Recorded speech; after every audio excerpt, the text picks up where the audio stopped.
Vellamunda Maoist കേസിൽ 4 പ്രതികളും കുറ്റക്കാരെന്ന് NIA കോടതി. രൂപേഷ്, കന്യാകുമാരി, അനൂപ്, ബാബു ഇബ്രാഹിം എന്നിവരെയാണ് കുറ്റക്കാരെന്ന് വിധിച്ചിരിക്കുന്നത്.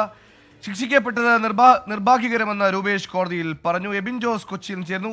എബിൻ, കേസിന്റെ പശ്ചാത്തലം, വിധിയുടെ വിശദാംശങ്ങൾ.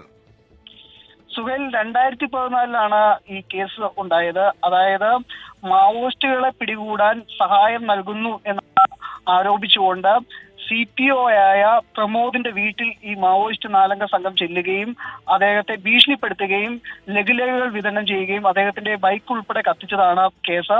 ഈ കേസിലാണ് ഇപ്പോൾ NIA കോടതി വിധി പറയുന്നത്. ഇതിൽ 4 പേരും കുറ്റക്കാരാണെന്ന് കോടതി വിധിച്ചിരിക്കുന്നു. ഇപ്പോൾ ഈ ശിക്ഷയിന്മേലുള്ള വാദം തുടരുകയാണ് കൊച്ചി NIA കോടതിയിൽ.